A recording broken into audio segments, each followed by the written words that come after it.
So how do you take a YouTube channel where you're just posting videos to it and actually start getting results? Like, how do you get more and more views? How do you get more and more subscribers? How do you even get to 7 figures of revenue?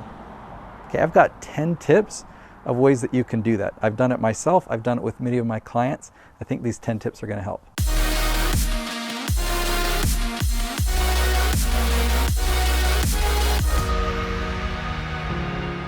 Okay, tip number 1 is to start ugly. I heard those words from Chris Kitsa most recently. I typically have said that phrase as done is better than perfect. But when he said start ugly, just don't stay ugly, I'm like, I like that. I'm going to start using that. So what does that mean? To me, it means you just make a good video without worrying about it being perfect. The more that you're held back by perfectionism, the longer it's going to take for you to succeed, and your first video is going to be ugly anyway compared to video 50. So starting ugly to me means don't worry about the expensive camera. You've got an amazing expensive camera already in your phone. Things that you can focus on is getting good lighting. But you know what? You can just face a window, have the sunlight come in on your face.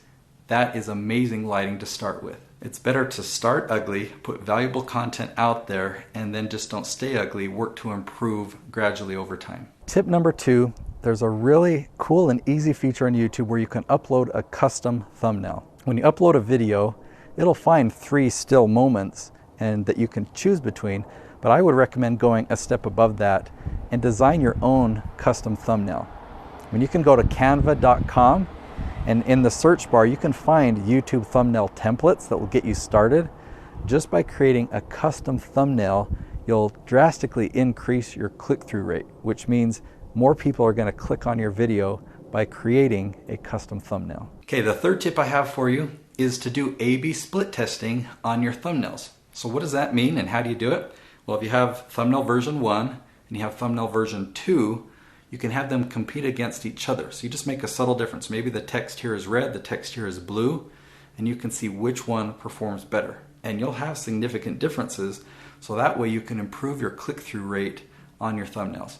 Now, YouTube in the spring of 2019 said this summer we're going to come out with an A/B split testing tool right within YouTube. Well, the summer has come and gone and we still don't have that tool yet. I'm still very hopeful. You can go to TubeBuddy, and they have an A/B split testing tool. That's what I use to do that. It works really, really well. Now, I actually recommend another video here on YouTube by Derek Muller. I'll link to it right up here. And he talks about a lot of great strategies for getting better results and having videos go viral on YouTube. He talks a lot about thumbnails there, and I think his advice is amazing. So I'd recommend that you watch that video next. Something that's important to track on your videos is your retention rate. You know, how long are people watching? Or what's the average view duration that your videos or that your channel are having? And one thing that you can do to really increase your average view duration or that retention rate is to summarize what's going to happen in the video. Let people know what's coming. Okay, so I'll share with you a story. One of my clients, a good friend of mine now, she made a video that was extremely valuable. It was 12 minutes long, and she just shared so many points and laid the foundation, really painted the whole picture that I not only knew the answer to the question, but I understood why, I knew how to implement it, and I just felt so complete. And I got to the end of the video and just realized, wow, this is a really valuable video. Here's the problem. That video had an average retention rate of 1.5 minutes, and this was a 12-minute video. So with a video that's so valuable, and yet people are only watching 1.5 minutes of that episode, they're not even getting to the really good stuff. What I realized is in the beginning of the video, she said, this is the question that I'm going to answer. And then she gave the answer. And people would then leave because they knew the question, they knew the answer. Why do I need to watch the rest of the episode?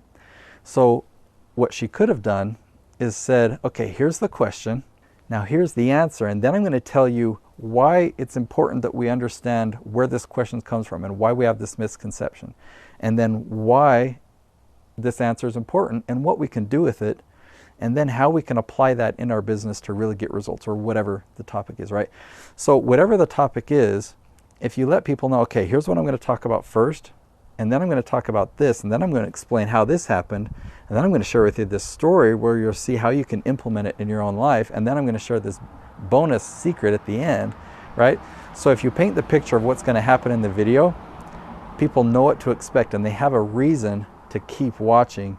And so that's a great way to increase your retention rate or your average view duration. Tip number 6 is to make your videos conversational so that people can I'm pretending to read a script. I actually don't have a script in front of me. You want to be conversational in your videos. If people can tell that you're reading a script, they'll have a hard time connecting with you. Another mistake that people make is speaking to groups of people. So, hey, all you subscribers out there, I hope you enjoy this video. It's actually better if you just talk to one person. And the way that I found is to talk just as if I'm talking on the phone. So if I'm giving advice to a friend, how would I talk on that phone call? That's how I want to talk to the camera. And admittedly, it can be hard when you're talking to a piece of equipment versus a person. It just takes practice. It was really awkward for me at first, and now I don't even think about it because I know that you are watching this video.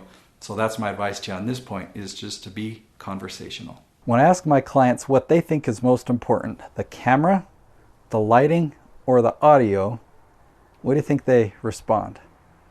Yeah, they say the camera, okay?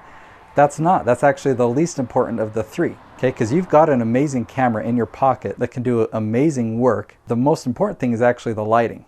So we just had to adjust our lighting right here. I set up a ring light actually right here. I don't know if you can tell because we're competing with shadows and sunlight outside.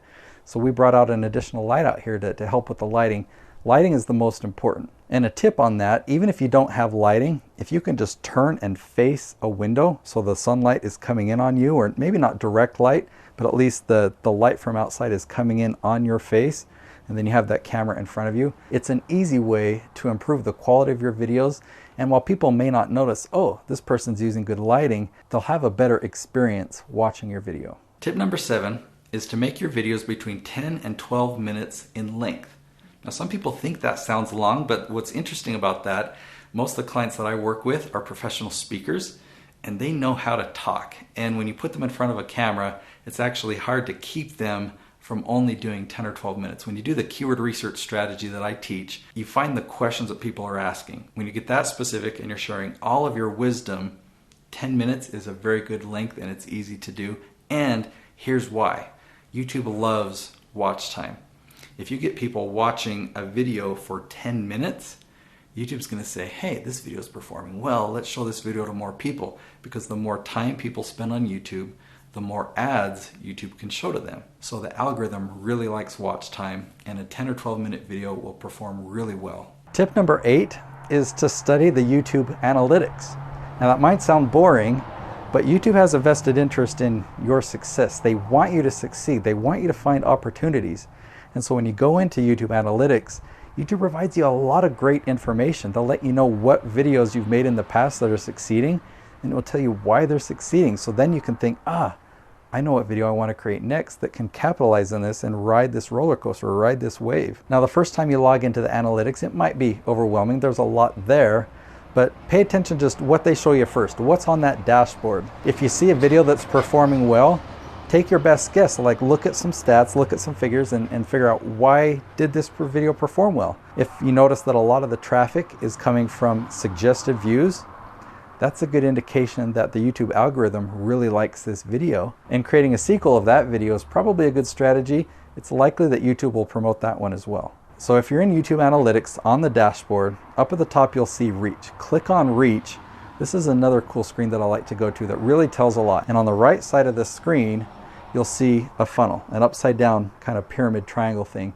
And you'll see click-through rate and average view duration. You can look at these stats for the whole channel and see what your average click-through rate channel-wide is and average view duration. But you can also find an individual video and compare your click-through rate and average view duration. That's a good place to start. And if you really understand what those numbers mean, it'll make a big difference in the future videos that you create. Okay, number 9, I've saved one of the best ones as my second to last tip, and that's to do keyword research before filming.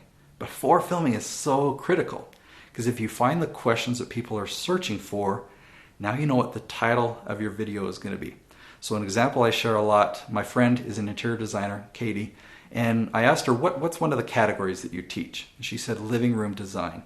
She could just film, turn on the camera and start talking about living room design. Maybe she could come up in her mind with a few different living room design videos. But when we went and did keyword research first, we found some amazing opportunities. We found a title like How to Design a Living Room with High Ceilings, or How to Design a Living Room with a Corner Fireplace, or How to Design a Kitchen Living Room Combo. So when you do keyword research before filming, you find a lot more opportunities of more topics you can cover and make more videos. And it gives you a huge leg up because people who are searching specifically for those things are going to find your video. If somebody has a corner fireplace, they're going to find your video, they're going to watch it all the way to the end. So this is a huge, huge strategy. Okay, the 10th and last tip that I want to share is to put a call to action in your videos. This can be a call to action that leads to a lead magnet, some free gift that you're giving away. Or it's actually a good idea to recommend people watch another video so you have a longer session time on YouTube. Now, the previous tip that I shared is about keyword research.